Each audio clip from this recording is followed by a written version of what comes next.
Good morning and welcome to Preparing to Survive and Thrive Homesteading channel. Well, today is a Saturday and I am out here in my garden, or aka the jungle as everyone else likes to call it. Today I am going to be picking peppers and then preserving them. So mainly doing the banana peppers. I'm going to trip over stuff, so I got to move it. My peppers, yes, this is a jungle. My purple amaranth has taken over. So I'm going to flip you around so you can see what we're doing. This is my pepper row. My peppers are full, nice big ones. So what I'm just going to do is just go ahead and cut them off, and I'll take you into the house so you can see what we're up to. I haven't made it back to the kitchen yet. I'm still picking peppers. I came down here to check my hot peppers, and at the end of this row there are some banana peppers that I'm also going to grab and process today. What I wanted to show you is some of my chili peppers are starting to turn red. Lots of green ones on there, and I definitely want them to turn red so I know they're chilies.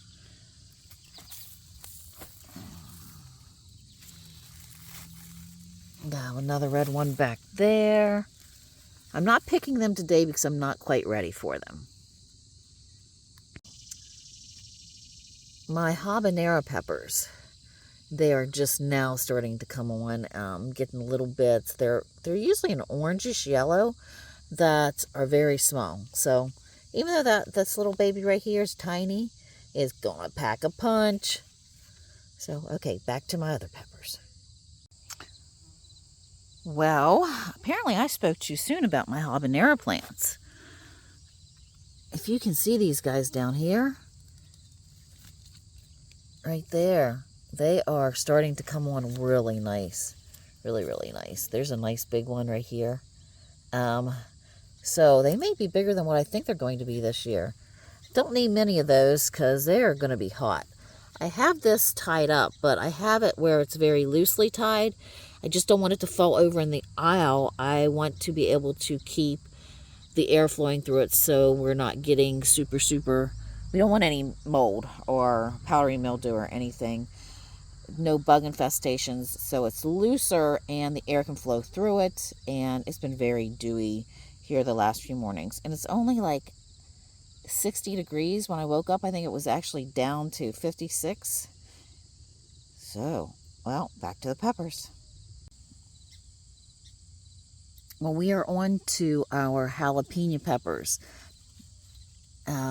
These plants are just loaded with them. I'm going to have to end up tying this one up a little bit to just keep it from going too far into the lane. Massive amounts of peppers on several different plants. Gotta watch I don't step on my watermelons. I think the jalapenos have got to be some of the prettiest peppers you've ever wanted to see. I'll keep you updated about the rest of them. Hello, so I'm back in my kitchen and I have banana peppers. It's a nice little bunch, as you can see. What I'm going to be doing with these is I'm going to clean them up. And as I wash them, making sure all the dirt's off of them, I'm going to check them to make sure if there's anything wrong with them. This one, I'll bring this in closer in a minute, is soft and I'm not going to probably be using it. So I'll probably just throw it away, feed it to the neighbor's chickens, whatever else I need to do with them. So I'll be washing these up, cleaning them, making sure all the spots are gone, and then I'm going to dry them off, lay them on a towel, and after they are dry, I'm going to vacuum seal them and freeze them. Okay, so let's get everything set up and I'll be back in a minute. So while I'm cleaning these up, I'm just going to wash them. If they look good, I'll just throw them on the towel for them to dry. Like I said, this one's a little soft. I'm not going to keep that one.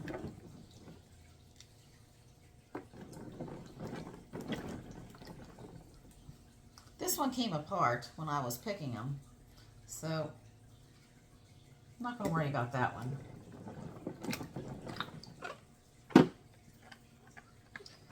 Okay, this one has a small spot in it. I'm just going to cut it out. Of course, I'm going to feed all my excess parts that I don't need to the worms because they need to eat also. Make sure they're good and clean. And of course, just lay them down. So I'm going to finish these guys up. And we'll be back when we discuss the drying of them. And how to seal them up and preserve them.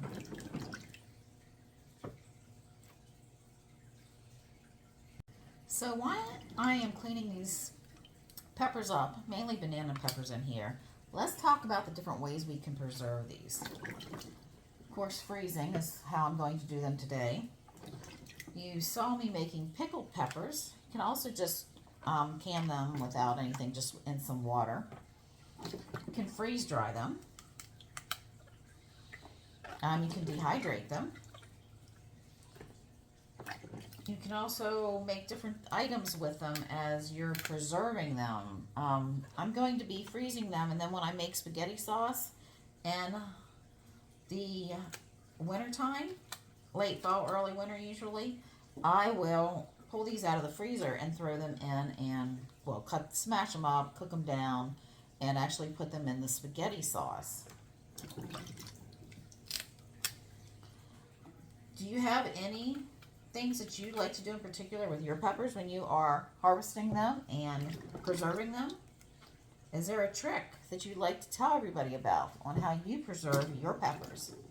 So leave me a comment, like, share, and subscribe. And I will be back in a few minutes to show you how I'm vacuum sealing these. Well, I've got everything washed, cleaned up, all the marks out. I left the tops on most of them. I found that the tops being on them actually helps them preserve better, stay fresher in the freezer.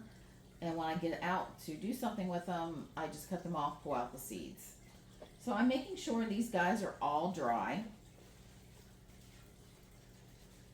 And I am using the pre-made bags from my vacuum sealer. Now you can make, what's nice about the vacuum sealer, you can use any size bag you want lengthwise pretty much. And it will pull out the air and help seal them and keep them fresher. These I am just going to go ahead and stick some peppers in. I usually weave and wob them. One end will have at the top, the other, and then on this side will have the top. Kind of look like this. I like to get as much water as I can off of these. Will help them stay fresher longer.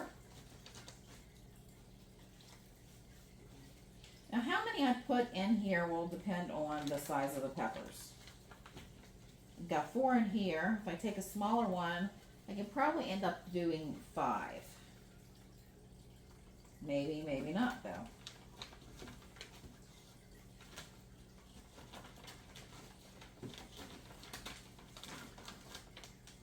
That's going to be a tight fit. I'm going to shake it down a little bit.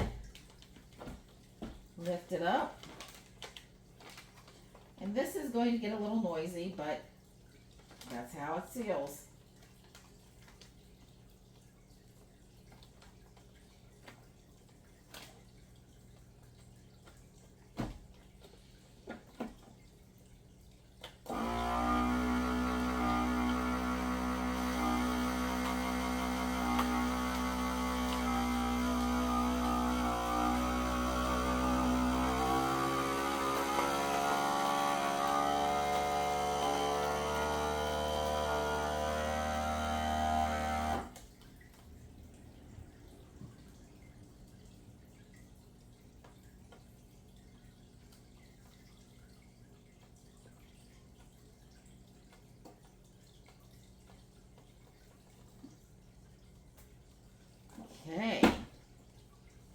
done. As you can see, I'm going to bring this close to you. It really sucked the air out of them. Less air, less freezer burn. I could literally hear them cracking and crushing. But I'll be able to cut these open, pull out one or two, and reseal it. Okay, so I'm going to finish these up.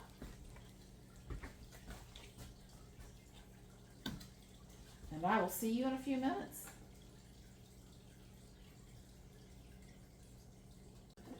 Well, we are done sealing these guys up.